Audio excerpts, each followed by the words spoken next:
Hi, எல்லாருக்கும் வணக்கம். எல்லாரும் எப்படி இருக்கீங்க? நல்லா இருக்கீங்கன்னு சொல்லி நம்புறேன். So welcome to day 5 of live and day 4 of Bigg Boss house. So இன்றைக்கான நாளில் வந்து பார்த்தீங்கன்னா ரொம்ப இன்ட்ரெஸ்டிங்காக இருக்கிற மாதிரி வந்து பெருசாக ஒன்றும் இல்லை. வெரி நார்மலான ஒரு டே தான் இன்னைக்கு. ஸோ இன்றைக்கான எபிசோட வந்து ஒரு சின்ன ப்ரீஃபாக வந்து நான் வந்து சொல்லிடுறேன். ஃபர்ஸ்ட் இன்றைக்கான எபிசோடில் வந்து பார்த்தீங்கன்னா மார்னிங் ஆக்டிவிட்டியாக நடிப்படுக்க நம்ம வாட்டர்மெலன் ஸ்டார் இருக்கார் பார்த்தீங்களா, வாட்டர்மெலன் ஸ்டார் வந்து டைலாக் கொடுப்பாரு. அது வந்து கண்டஸ்டன்ட் வாங்கி பர்ஃபார்ம் பண்ணி அது வந்து காட்டணும். அதுதான் வந்து பார்த்தீங்கன்னா மார்னிங் ஆக்டிவிட்டி. எல்லாரும் வந்து சூப்பராக வந்து பர்ஃபார்மன்ஸ் பண்ணாங்க. நம்ம வாட்டர்மெலன் ஸ்டார் சொல்லவே தேவையில்லை. ஆக்சுவலி அவர் வந்து பார்த்தீங்கன்னா எல்லா ஃபிலிம் டைலாகும், எல்லா இன்ஸ்டா ரீல்ஸும், எல்லா டிக்டாக்கும் வந்து பார்த்தீங்கன்னா ஃபிங்கர் டிப்ஸில் வச்சிருக்காருங்க. எல்லா டைலாகும் வந்து அப்படி வந்து படமா வச்சிருக்காரு. அவரை பார்க்கும்போது நம்ம கோமாளியா ஜோக்கரா என்ன வேணா நமக்கு தோணலாம், என்ன வேணா நம்ம சொல்லலாம். ஆனா உண்மையிலேயே he is a very talented fellow. ஒரு டயலாகும் வந்து பாத்தீங்கன்னா ஃபேமஸ். அது எல்லாமே ஃபேமஸான டயலாக் தான், நான் இல்லைன்னு சொல்லல. பட் ஆனா அந்த ஃபேமஸ் டயலாக்லாம் வந்து பாத்தீங்கன்னா எந்த ஒரு இன்டர்நெட் சர்ச்சும் இல்லாம, எந்த ஒரு வந்து ரெஃபரன்ஸும் எடுக்காம, ஒரு 5 நாள் 10 நாள் வந்து ஐசோலேஷன்ல இருக்கிற ஒரு இடத்துல வந்து அந்த டயலாக ஞாபகம் வச்சுக்கிட்டு அதை வந்து பர்ஃபார்மன்ஸ் பண்றது அவ்வளவு ஈஸி கிடையாது. ஆனா வாட்டர்மெலன் ஸ்டார் வந்து அவ்வளோ டயலாக வந்து மெமரைஸ் பண்ணி வச்சிருக்காரு. இட்ஸ் ரியலி பெரிய விஷயம் சொல்லலாம். அவர் பர்ஃபார்மன்ஸ் பண்றது அதை பண்றதுலாம் நமக்கு வந்து கொஞ்சம் கிறுக்குத்தனமா லூசுத்தனமா மொக்கையா இருக்கலாம். பட் ஆனால் அந்த டைலாக்லாம் மெமரைஸ் பண்ணியிருக்காரு பார்த்தீங்களா, அது வந்து கண்டிப்பாக நான் பாராட்டணும்னு நினைக்கிறேன். அண்ட் எல்லாருமே வந்து மார்னிங் ஆக்டிவிட்டி வந்து ஃபுல்லாலாம் காட்டல. எல்லாருமே வந்து எப்படி பண்ணாங்கன்னு எனக்கு தெரியல. 2 பேர் தான் பர்ஃபார்மன்ஸ் பண்ணது வந்து காட்டினாங்க. ஒன்று வந்து பார்வதி அண்ட் இன்னொருத்தவங்க வந்து விக்ரம். ஸோ பார்வதி வந்து பார்த்தீங்கன்னா அந்த இசுக்கு அந்த திமிரு படத்தில் வர இவங்க ஈஸ்வரி கேரக்டர் வந்து அவங்க பண்ணாங்க. ஸோ எனக்கு அந்த வீத பாண்டிய கட்டபொம்மன் டைலாக் வந்து ரொம்ப பிடிக்கும். அடிக்கடி நான் எப்போதும் லோவில் இருந்ததுனா இல்லை என்னோட காலேஜ் காம்படிஷனில் வந்து பார்த்தீங்கன்னா அந்த டைலாக் தான் நான் ஃபர்ஸ்ட் பர்ஃபார்மன்ஸ் பண்ணது. ஒரு வாட்டி நான் பர்ஃபார்மன்ஸ் பண்ணி காட்டுறேன். எனக்கு ரொம்ப பிடிச்ச டைலாக் அது. கிஸ்தி திரை வரி வட்டி வானம் பொழிகிறது பூமி விளைகிறது உனக்கேன் கொடுப்பது கிஸ்தி. எங்களோடு வயலுக்கு வந்தாயா, ஏற்றம் எடுத்தாயா, நீர்ப்பாய்ச்சி நடவில் நடை கண்டாயா, நாட்டு நட்டாயா, களை பறித்தாயா, கலைநிவான் உழவனுக்கு கஞ்சி கலையும் சுமந்தாயா, அல்லது அங்கு கொஞ்சி விளையாடும் எங்குல பெண்களுக்கு மஞ்சள் அடித்து பணி புரிந்தாயா, அல்லது நீ மாமனா மச்சானா மானம் கெட்டவனே யாரை கேட்கிறாய் திரை, எதற்கு கேட்கிறாய் வரி, போரடித்து நெருக்குவிக்கும் பேடி நாட்டு உலர் கூட்டம் பறையங்கி அடியும் தலைகளையும் போரடித்து தலைகளை நெருக்கதிர்களாய் குவித்து விடுவோம் ஜாக்கிரதை. எனக்கு ரொம்ப ஃபேவரட்டான டைலாக் இது ஆக்சுவலி. ஸோ அது வந்து விக்ரம் பண்ணும்போது வந்து பார்த்தீங்கன்னா அவ்வளோ ஐயோ அந்த இடத்துல நான் இருக்கக்கூடாதா, நான் பண்ணியிருப்பேன் டைலாக்னு சொல்லி எனக்கு வந்து சொல்ல தோணுச்சு. So it's amazing. So Vikram வந்து வின் பண்ணார். ஸோ விக்ரம் வந்து பார்த்தீங்கன்னா பெஸ்ட்டாக பர்ஃபார்மன்ஸ் பண்ணதுனால நடிப்பு அடுக்குன்னு சொல்லி நம்ம வாட்டர்மெலன் ஸ்டாரே வந்து அவரோட 10 தூக்கி விக்ரம்க்கு வந்து கொடுத்தாரு. நைஸ். லோகேஷ் திவாகர் இல்லைனா கண்டனே இல்லை ப்ரோ. Correct bro. ஸோ அடுத்தது வந்து பார்த்தீங்கன்னா இப்போ சூப்பர் டீலக்ஸ் ஹவுஸ்மேட் இருக்காங்க. ஸோ அவங்களுக்கு வந்து பார்த்தீங்கன்னா டெய்லி சாப்பிட்றதுக்கு வந்து விதவிதமாக பொருட்கள்லாம் வரும். அவங்க வந்து செலக்ட் பண்ணணும். ஸோ இன்றைக்கி வந்து பார்த்திங்கன்னா மெதுவடை வந்து அவங்க செலக்ட் பண்ணாங்க.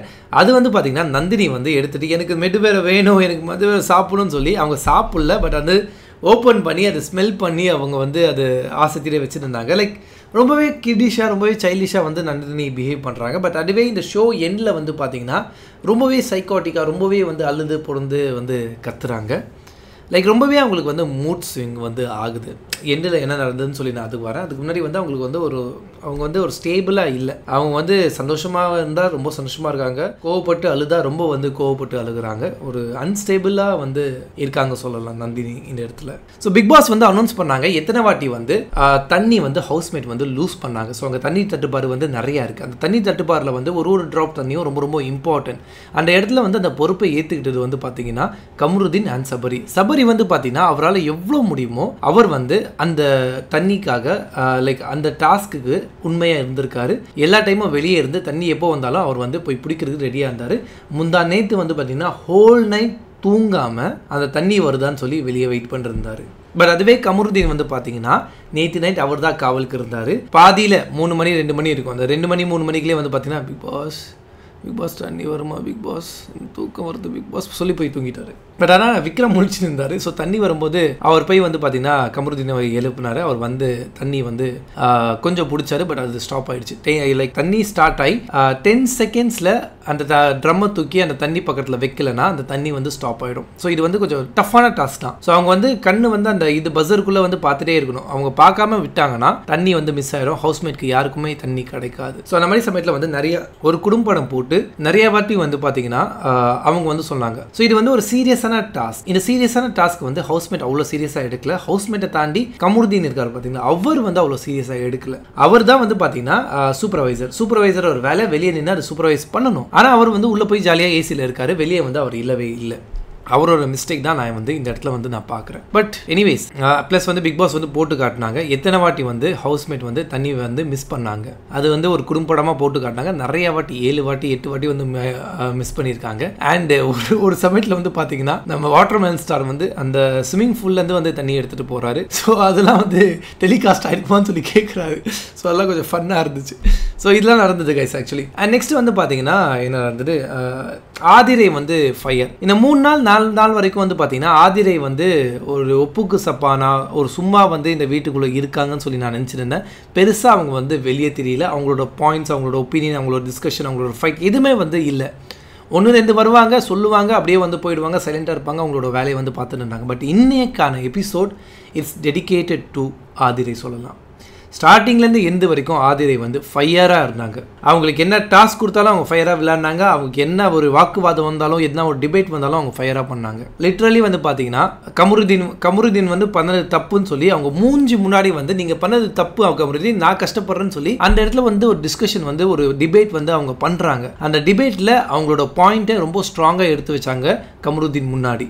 நிறைய பேர் யாருமே வைக்கல, நிறைய பேர் வந்து ஓகேன்னு விட்டாங்க. பட் ஆனால் இது ஒரு சீரியஸான டாஸ்க். இந்த சீரியஸான டாஸ்க்கில் நீ வந்து டாஸ்க் விளையாடல, பாதி நேரம் உள்ளதா இருந்துன்னு சொல்லி அவங்க மூஞ்சி முன்னாடி சொன்னது வந்து இட்ஸ் வேற லெவல் திங் சொல்லலாம். அந்த கட்ஸ் வந்து அவங்களுக்கு இருக்கு, அந்த ஒரு ஸ்டாண்ட் எடுக்கிற பவர் வந்து ஆதிரைக்கு இருக்குது. So Aathirai it's on fire சொல்லலாம். இன்றைக்கான எபிசோட் சூப்பராக பண்ணாங்க. அந்த ஒரு டிபேட்டாக இருக்கட்டும், ப்ளஸ் அந்த கேப்டன்சி டாஸ்கில் வந்து ஃபயர்டாக விளையாடி ஃபர்ஸ்ட் 12 பேரில் வந்து 8 பேர்களாக உள்ளே வந்தாங்க. இந்த 8 பேர்லேருந்து டாப் 3ல் வந்து அவங்க வந்திருக்காங்க. இன்னொரு டாஸ்க் வந்து நாளைக்கு நடக்கும். அந்த நாளைக்கு நடக்கிற டாஸ்கில் வந்து அவங்க ஜெயிச்சாங்கன்னா அவங்க தான் இந்த வீட்டோட ஃபஸ்ட்டு கேப்டனாக இருப்பாங்க. அது ஜெயிக்கிறாங்க இல்லையான்னு சொல்லி நாளைக்கு தான் நம்ம பார்க்கணும். நெக்ஸ்ட் வந்து கேப்டன்சி டாஸ்க், அதை பற்றி நம்ம வந்து கொஞ்சம் பேசிடலாம்.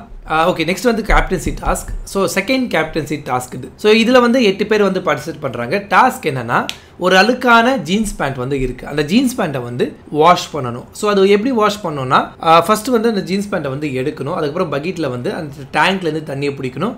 அது தண்ணியை பிடிச்சிட்டு போய் வந்து அந்த அவங்க கொடுக்கப்பட்ட இடத்துல வந்து கையால் அதை வாஷ் பண்ணி யார் வந்து ரொம்ப க்ளீனாக பஸர் அடிக்கிறதுக்குள்ளே அது வாஷ் பண்ணுறாங்களோ அவங்க தான் செலக்ட் ஆவாங்க. டாப் 3 8 பேர் பார்ட்டிசிபேட் பண்ணுறாங்க பார்த்தீங்களா, அந்த 8 பேரில் 3 பேர் வந்து செலக்ட் ஆவாங்க. ஸோ அந்த 3 பேருக்காக 3 பேர் போட்டி. ஸோ இதில் வந்து பார்த்தீங்கன்னா 8 பேர் பார்ட்டிசிபேட் பண்ணுறாங்க. ஸ்டார்டிங்கில் வந்து பார்த்தீங்கன்னா எல்லாரும் வந்து ஜீன்ஸ் பேண்ட் எடுக்க போகும்போது அங்கே மட்டும் நம்ம பாருவக்கா வந்து ஜீன்ஸ் பேண்ட் எடுக்காமல் அப்படியே சைடில் போய் தண்ணியை பிடிக்க வந்து நின்ட்டாங்க. ஆக்சுவலி அந்த ரூல்ஸ் புக்கில் வந்து பார்த்தீங்கன்னா கிளியராக வந்து எழுதிருக்கு, நீங்கள் ஃபஸ்ட்டு அந்த ஜீன்ஸ் பேண்ட்டாக எடுக்கணும். ஜீன்ஸ் பேண்ட் எடுத்ததுக்கு அப்புறம் தான் நீங்கள் தண்ணியை பிடிக்கணும். பட் ஆனால் இவங்க வந்து ஸ்மார்ட்டாக மூவ் பண்ணுறேன், நான் வந்து ஸ்மார்ட்டாக வந்து திங்க் பண்ணி ஒரு லூப் ஹோல் கண்டுபிடிச்சி போகிறேன்னு சொல்லி அவங்க முறைமறைக்க தண்ணி பிடிக்க போனாங்க. அந்த இடத்துல அவங்க பண்ணது தப்பு தான். நான் அது சரின்னு சொல்லி எந்த இடத்துல ஜஸ்டிஃபை பண்ணல, அவங்க பண்ணது தப்பு தான். பட் அதுக்கு வந்து கொலாடி சண்டையோட மோசமாக வந்து கெமி வந்து அந்த இடத்துல உள்ளே வந்தாங்க. ஃபஸ்ட்டு கெமியை பார்க்கும்போது எனக்கு கொஞ்சம் பிடிச்சிருந்துச்சு. ஓகே, நல்ல கேர்ள், சூப்பர் குட் அப்படின்னு சொல்லி இருந்துச்சு. பட் ஆனால் கொஞ்சம் கொஞ்சமாக வந்து பார்த்தீங்கன்னா அவங்க வந்து ஒரு சீப் கேம் ஆடுறாங்களோன்னு எனக்கு தோண வருது. நேற்று வாட்டர்மேன் ஸ்டாரை வந்து பார்த்தீங்கன்னா அவங்க மூஞ்சில முழிக்கல, அவங்கள வந்து இக்னோர் பண்ண ட்ரை பண்ணுறாங்க. அந்த இடத்துல வந்து பார்த்தீங்கன்னா வாட்டர்மேன் ஸ்டாரோட கேரக்டரை வந்து கேரக்டரை வந்து அழிக்க பார்க்குறாங்க. வாட்டர்மேன் ஸ்டார் கெமியை வந்து இக்னோர் பண்ணுறாரு. இக்னோர் பண்ணும்போது அவங்க முன்னாடி வந்து இப்படி நின்றுட்டு என் வயிற்ற பார்க்குறீங்களா அப்படின்னு சொல்லி அவங்க தான் வந்து காட்டுறாங்க. ஆக்சுவலி தப்பான வார்த்தை அப்படி சொல்லக்கூடாது. பட் ஸ்டில் அவங்க வந்து பார்த்தீங்கன்னா இந்த மாதிரி வந்து ஷோ பண்ணி அவங்க வந்து இந்த இடத்துல ஒரு விக்டம் கார்டு ப்ளே பண்ணி இன்னொருத்தங்களை வந்து பார்த்தீங்கன்னா கேரக்டர் அசாசினேஷன் பண்ணுறாங்க. ஸோ அவர் வந்து ஒரு டாக்டர் அவர் ஆக்சுவலி அவருக்கு எல்லாமே வந்து கை கால் மாதிரி தான். என் வயிற்ற பார்க்குறீங்கன்னா சொல்லி ஒரு சீப்பான ஒரு கமெண்ட் வந்து பார்த்தீங்கன்னா வாட்டர்மேன் ஸ்டார் மேலே வந்து கொடுக்குறாங்க. ஸோ அப்போவே வந்து பார்த்தீங்கன்னா கெமியை வந்து எவ்வளோ கீழ்த்தனமாக ஒரு சீப்பான ஒரு ஆட்டிடியூட் வந்து அவங்க பண்ணுவாங்கன்னு சொல்லி தெரிஞ்சிச்சு. இன்றைக்கும் நடந்த ஒரு கேமில் வந்து எல்லாரும் வந்து பார்த்தீங்கன்னா தள்ளி விட்டாங்க. தள்ளிங்க போய் எடுக்காதீங்கன்னு சொல்லி பிரவீன் ராஜ் வந்து தள்ளுங்கன்னு சொல்லி அவங்க வந்து பிடிச்சி தள்ளினாங்க. அது ஒரு ஸ்டாப் ஆயிடுச்சு. நெக்ஸ்ட் வந்து பார்த்தீங்கன்னா அந்த கெமி வந்து அந்த பக்கெட்டை பிடிச்சிட்டு 2 பேரும் வந்து அதை இழுக்கிறாங்க. ஒரு சைட் பவர் இழுக்கிறாங்க, இன்னொரு சைடு வந்து கெமி இழுக்கிறாங்க. அது கொலாடி சண்டையோட வந்து மோசமாக போகுது. நல்லா இல்லை பார்க்குறதுக்கு. அது ஒரு மாதிரி சீப்பான கேமாக எனக்கு தோணுச்சு. ஸோ அது வந்து தண்ணியை கீழே ஊற்றுன்னு சொல்லியிருந்தாலே அது வந்து அதை ஊற்றிருப்பாங்க. அதை தாண்டி அதை பிடிச்சி வந்து இங்கே இழுக்கிறது, காலை பிடிச்சி இழுக்கிறது, அதை போய் திருப்பி கீழே ஊற்றுறது, அது வந்து பேடாக இருந்துச்சு. சரி, கெமி வந்து அவ்வளோ நியாயமாக பேசுகிறவங்க. கெமி வந்து ரொம்ப ஹானஸ்டான கேர்ள். அவங்க வந்து ரூல்ஸை வந்து ஃபாலோ பண்ணுவாங்க. இப்போ வந்து அவங்க சண்டை போட்டது பாரு வந்து அந்த தண்ணி எடுக்கக்கூடாது, ஜீன்ஸ் பேண்ட் எடுத்து தான் தண்ணி எடுக்கணும்னு சொல்லி அவங்க சண்டை போட்டது வந்து பார்த்தீங்கன்னா அந்த ரூல்ஸை பிரேக் பண்ணக்கூடாது தானே அவங்க சண்டை போட்டாங்க. அந்த இடத்துல அவங்க என்ன பண்ணியிருக்கணும், அவங்க பிடிச்சி இழுத்தாங்க ரைட்டு. ஆனால் கடைசியில் வந்து பார்த்தீங்கன்னா சரி ஓகேன்னு சொல்லி பாரு ஒரு பக்கெட்டை பிடிச்சி இழுத்ததுக்கப்புறமா அவங்க வந்து துணி எடுக்க போனாங்க. அந்த இடத்துல அந்த கேப்பில் பாருவோட தண்ணியை வந்து அவங்க பக்கெட்டில் ஊற்றுறாங்க. இது எந்த வகையில் ஒரு நல்ல கேம் நீங்கள் நினைக்கிறீங்க? என்ன வகையில் வந்து இது ஒரு நல்ல கேம் சொல்லி உங்களுக்கு தோணுது? அதுக்கப்புறம் பார்வதி வந்து அந்த தண்ணியை வந்து கீழே ஊற்றுனாங்க, அது வேறு மேட்ரு. பட் ஸ்டில் அவங்க வந்து ஒரு டர்ட்டி கேம் வந்து இந்த இடத்துல ப்ளே பண்ணுறாங்க. That is Kemy for you. பாரு வந்து இரிட்டேட் பண்ணுவாங்க. எனக்கு பார்வதியை பிடிக்காது, பை ஃப்ராங்க் எனக்கு வந்து அவர் உங்களை பிடிக்காது. அவங்க ஒரு இரிட்டேட்டிங் கேரக்டர் தான். பட் அவங்கள விட வந்து பார்த்தீங்கன்னா கெமி வந்து இப்போது ரொம்ப இரிட்டேட்டாக பண்ணுறாங்க. இப்போ ஃபைனலி இந்த கேப்டன்சி டாஸ்கில் 3rd ரவுண்டுக்கு செலக்ட் ஆகி போகிறது வந்து பார்த்தீங்கன்னா துஷார், பிரவீன்ராஜ் சார், அப்புறம் வந்து ஆதிரை. இந்த 3 பேர் வந்து செலக்ட் ஆகிருக்காங்க 3rd ரவுண்டுக்கு. ஸோ இந்த 3 பேரில் நாளைக்கு நடக்க போகிற டாஸ்கில் வின் பண்ணி இந்த 3 பேரில் ஒருத்தர் இந்த பிக் பாஸ் சீசன் 9ஓட ஃபர்ஸ்ட் கேப்டனாக ஆக போகிறாங்க. அது யாருன்னு நம்ம வெயிட் பண்ணி தான் பார்க்கணும். ஸோ அதுக்கப்புறம் வந்து பார்த்தீங்கன்னா ஸ்டோரி டாஸ்க் வந்து நடந்தது. 3 பேர் வந்து இன்றைக்கி ஸ்டோரி சொன்னாங்க. ஆதிரை வந்து அவங்களோட ஸ்டோரி வந்து சொன்னாங்க. பெருசாக ஸ்ட்ரகிள்லாம் இல்லை, ரொம்ப சிம்பிளான ஸ்டோரி, ரொம்ப நீட்டான ஸ்டோரி. அவங்க ஸ்டோரியை ரொம்ப போல்டாக ரொம்ப கான்ஃபிடென்ட்டாக வந்து சொன்னாங்க. நிறைய கேர்ள்ஸ்க்கு வந்து அது இன்ஸ்பயராக இருக்கலாம். ஏன்னா நிறைய கிராமத்தில் இருக்கிறவங்க, ரொம்ப ஒரு டவுன் சிட்டிஸ், மெயின் சிட்டிஸ் இல்லாமல் கொஞ்சம் டவுன் சிட்டிஸில் இருக்கிறவங்க வந்து பார்த்தீங்கன்னா நம்மளும் வந்து சினிமாவில் சாதிக்கலாம், நம்மளும் வந்து டிவியில் வரலாம் அப்படிங்கிற ஒரு கான்ஃபிடென்ட் வந்து அவங்களோட ஜேர்னி, அவங்களோட ஸ்டோரியில் வந்து இருந்தது. அதுக்காக நான் வந்து அவங்களோட ஸ்டோரி வந்து பாராட்டுறேன். It's good. நெக்ஸ்ட் வந்து பார்த்தீங்கன்னா பிரவீன் காந்தி சார் வந்து நான் என்னோட ஸ்டோரின்னு சொல்லி அவர் ஒரு டைரக்டர், அவருக்குன்னு சொல்லி ஒரு ஸ்க்ரீன் பிளே ரைட்டிங் இருக்கும், அவருக்குன்னு சொல்லி ஒரு ஸ்டோரி டெல்லிங் ஸ்டைல் இருக்கும். அந்த ஸ்டோரி டெல்லிங் ஸ்டைலில் வந்து அவர் வந்து சொல்ல ஆரம்பிக்கிறாரு. இந்த ஸ்டோரி டாஸ்கில் வந்து யாரும் வந்து அவங்களுக்கு ஹெல்ப்பும் பண்ணக்கூடாது, யாரும் அவங்களுக்கு உபத்திரமும் பண்ணக்கூடாது, கொஸ்டினும் கேட்கக்கூடாது. இந்த டைம், இந்த சேர் வந்து அவங்களுக்கான சேர். அவங்க என்ன சொல்ல விரும்புகிறாங்களோ அது வந்து அவங்க சொல்லலாம். இல்லை வந்து யாரும் வந்து கொஸ்டின் பண்ணி அதை ஸ்டாப் பண்ணுறதுக்குலாம் யாருக்கும் உரிமை கிடையாது. ஆனால் பார்வதி அதை பண்ணாங்க. வாட்டர்மெலன் ஸ்டார் வந்து சொல்லும் போது ஏதாவது இடத்துல வந்து ஏதாவது ஸ்டக் ஆகி நின்னா பார்வதி வந்து ஹெல்ப் பண்ணுறாங்க. இது எப்படி பண்ணீங்க, அது எப்படி பண்ணீங்கன்னு சொல்லி அது சோலோ ஸ்டோரி டாஸ்க்கை வந்து ஒரு இன்டராக்டிவ் இன்டர்வியூ மாதிரி வந்து அவங்க பண்ணாங்க. பட் அதுவே வந்து பிரவீன் காந்தி வந்து ஸ்டோரி சொல்ல வரும்போது அவங்க வந்து இல்ல எனக்கு பிடிக்கல, நீங்க வந்து இது இந்த மாதிரி சொல்லாதீங்க, இது உங்களை பத்தி சொல்லணும்னு சொல்லி அவர் சொல்ல வர ஸ்டோரியை வந்து சொல்ல விடாம ஸ்பாயில் பண்றாங்க. பிரவீன் காந்தி சார் வந்து ஸ்டோரி சொல்லிட்டு இருக்கும்போது அவங்களை இரிட்டேட் பண்ற மாதிரி முன்னாடி உட்கார்ந்துட்டு கால் மேல கால் போட்டுட்டு கால் ஆட்டிட்டு அவர் வந்து டிஸ்டர்ப் பண்றாங்க. இது வந்து அவர் சொல்லவும் செய்தாரு. சொன்னதுக்கு அப்புறமா வந்து வேணும்ட்டு ஒருத்தங்களை இரிட்டேட் பண்ணணும்னு சொல்லி அவங்க பண்றாங்க. அந்த ஆட்டிடியூட் ரொம்ப பேடா இருக்கு பார்வதி கிட்ட. அதுக்கப்புறம் வந்து பாத்தீங்கன்னா கலையரசன் வந்து அவரோட ஸ்டோரி வந்து சொன்னாரு. ஓகே, அவர் ஸ்டோரி எல்லாருக்கும் தெரிஞ்சதா பெருசா ஒன்றும் இல்லை, அவரோட இன்டர்வியூஸ்ல நான் பார்த்துருக்கேன். ஓகே ஸ்டோரி தான் வருது. ஸோ நெக்ஸ்ட் வந்து பார்த்தீங்கன்னா சபரி, எஃப்ஜே.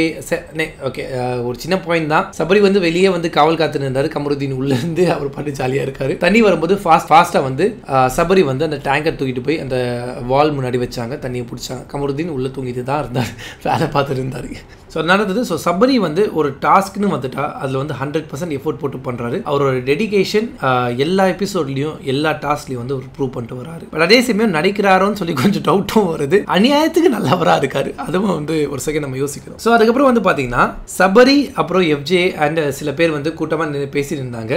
சபரி வந்து பிளான் பண்ணாரு, இப்போ குழாய் இருக்கு பார்த்தீங்களா, அதுக்கு பக்கத்துலேயே வந்து பெட்டு போட்டு தூங்கலாம்னு சொல்லி பிளான் பண்ணுறாங்க. ஏன்னா அந்த தண்ணி வரும்போது வந்து பார்த்தீங்கன்னா மூஞ்சில் அடிக்கும்போது அவர் ஏஞ்சிப்பாரு.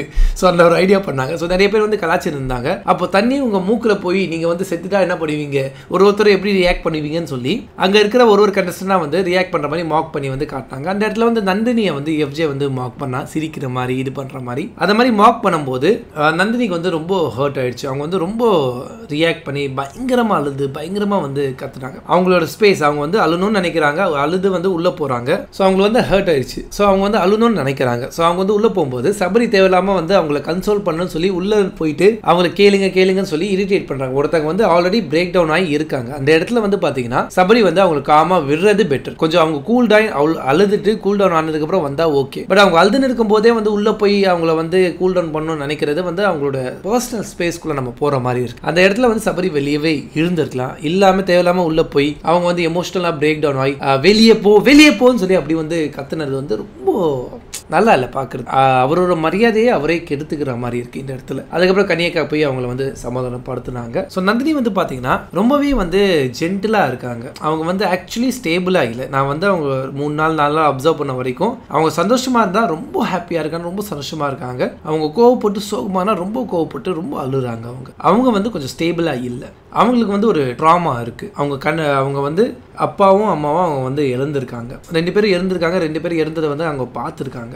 இங்கே வந்து எஃப்ஜே வந்து அவங்க ஒருத்தர் இறந்துட்டாரு. அந்த இடத்துல வந்து நந்தினி வந்து பார்த்தீங்கன்னா சிரிப்பாங்க. அவங்க சிரிப்பாங்கன்னு சொல்லி எஃப்ஜே வந்து ஒரு மார்க் பண்ணணும். அதனால கூட வந்து நந்தினி வந்து ஹர்ட் ஆகிருக்கலாம். ஏன்னா இந்த உலகத்தில் அப்பா அம்மா எல்லாமே இருக்கிறது வந்து ரொம்ப கஷ்டம். அதுவும் கண்ணு முன்னாடி வந்து அவங்க இறக்கும்போது அவங்க பார்த்துருக்காங்க, அவங்க அழுதுருக்காங்க. ஸோ அந்த மாதிரி அவங்க இருக்கும்போது ஒருத்தர் இறந்து இருக்காங்க. அவங்க வந்து சிரிக்கிற மாதிரி வந்து எஃப்ஜே மார்க் பண்ணான். ஸோ அப்படி மார்க் பண்ணும்போது வந்து பார்த்தீங்கன்னா அவங்களுக்கு அது ரொம்ப ஹர்ட் ஆகிருக்கும். ஒருத்தர் இறந்துருந்தா நான் எதுக்குறா சிரிக்க போகிறேன், எங்கள் அம்மா அப்பா இறந்துருக்காங்க, நான் வந்து எப்படிக்கிறா இது இன்னொருத்தர் எடுக்கும்போது நான் சிரிக்க போகிறேன்னு சொல்லி அந்த ஒரு மென்டாலிட்டி வந்து அவங்களுக்கு இருந்திருக்கலாம். அந்த ஒரு பாயிண்ட் வந்து அவங்களுக்கு வந்து ஹிட் ஆகிருக்கலாம். ஸோ அதனால தான் வந்து அவ்வளோ கத்தி கதறி வந்து அவங்க அழுதாங்க. அவங்க அழுதுறதுல ஒரு பாயிண்ட் இருக்குது, ஒரு நியாயம் இருக்குது, நான் இல்லைன்னு சொல்லலை. பட் ஆனால் ஓவராக வந்து அவங்க அழுதாங்க. நான் போகிறேன், எனக்கு இது தேவையில்லை, எனக்கு நான் போகிறேன், நான் இங்கே இருக்க தேவையில்லை, நான் பிச்சை எடுத்து கூட நான் சாப்பிட்டுக்கிறேன், எனக்கு இது வேணாம் அப்படின்னு சொல்கிறாங்க. அப்படிப்பட்டவங்களுக்கு எதுக்கு இந்த பிக் பாஸ்? எனக்கு பிக் பாஸ்னா ரொம்ப உயிர், எனக்கு ரொம்ப பிடிக்கும். நான் வந்து ஒரு நாள் பிக் பாஸ்குள்ளே போக மாட்டேன்னு சொல்லி ஏங்காத நாட்கள் இல்லை, அதுக்காக முயற்சி பண்ணாமலும் நான் இல்லை. இப்போ கூட நான் வந்து எஃபோர்ட் போட்டு பண்ணிருக்கேன். நான் மார்னிங் வந்து ஒரு ஒர்க்கு போகிறேன், நான் ஒர்க்கில் இருக்கேன். 8:30 7:30 வரைக்கும் நான் அங்கே இருக்கணும். அதுக்கப்புறம் வந்து இங்கே வந்து பிக் பாஸ் பார்த்து நான் ரிவ்யூ பண்ணணும். 2 மணிக்கு தான் நான் தூங்குறேன். திருப்பி காலைல 7 o'clock எழுந்து நான் வந்து ஓடணும். அங்கே போயிட்டு ஒரு 6 மணி நேரம் 8 மணி நேரம் வந்து கற்றணும். இங்கே வந்து நான் ஒரு 3 மணி நேரம் பேசணும்.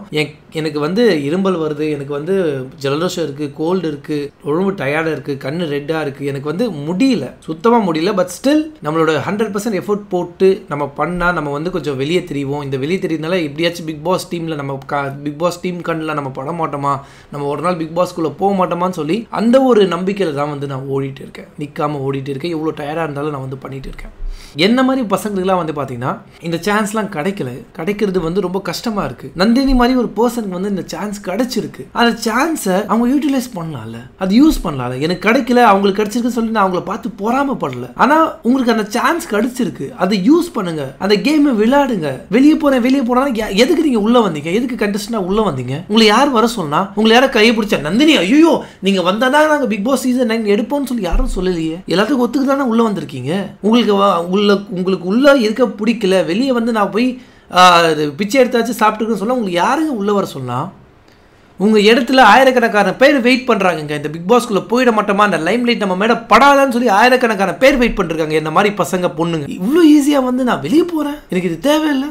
எனக்கு புரியல, யாருக்கு வந்து தேவையில்லையோ, யாருக்கு வந்து டிசர்விங் இல்லையோ, சும்மா ஜாலியாக ஒரு டூர் போகிற மாதிரி போயிட்டு வர்றதுக்கு இருக்கிறவங்களுக்கு வந்து பிக் பாஸ் சான்ஸ் தராங்க. ஆனால் பிக் பாஸ் போய் அதில் வாழணும், அதில் கேம் விளையாடணும்னு சொல்லி வெறியாக இருக்கிற என்ன மாதிரி பசங்களுக்கு பொண்ணுங்களுக்கு வந்து அந்த கதவை வந்து எட்டாத தூரத்துக்கு இருக்கு. ஸோ அந்த ஒரு விஷயம் எனக்கு டிசப்பாயின்மெண்ட்டாக இருக்குது. அவங்க அழுதது, அவங்களுக்கு ஹிட் ஆனது, அது எல்லாமே ஜென்யூன் தான். அவங்க கலாச்சது, அவங்க வேற யாராவது எஃப்ஜே வந்து வேற யாராவது வச்சு கலாச்சிருந்தா மேபி வந்து அவங்க அவ்வளோ ரியாக்ட் பண்ணியிருக்க மாட்டாங்க. பட் ஒருத்தங்க இறந்து கிடக்கும்போது அவங்க சிரிக்கிற மாதிரி அவங்க மார்க் பண்ண பார்த்தீங்களா, ஸோ அதுதான் வந்து அவங்களுக்கு ஹிட் ஆயிருக்கும்னு சொல்லி நான் நினைக்கிறேன். ஸோ அந்த ஒரு காரணத்துக்காக தான் அவங்க அப்படி வந்து கதறி அழுதாங்க. It's okay, it's all part of the game. இது வந்து எஃப்ஜேயோட ஸ்ட்ராட்டஜியாக கூட இருக்கலாம், ஒருத்தங்களை காலி பண்ணுறதுக்கு தெரியல. பட் ஆனால் நந்தினி இவ்வளோ வீக்காக இருந்துட்டு நான் போறேன்னு சொல்லிட்டு இருந்தாங்கன்னா she is not deserving to be a Big Boss contestant. அவங்களுக்கு பதிலாக வேற யாராவது போட்டிருக்கலாம். ஓகே, எனிவேஸ் வந்துட்டாங்க.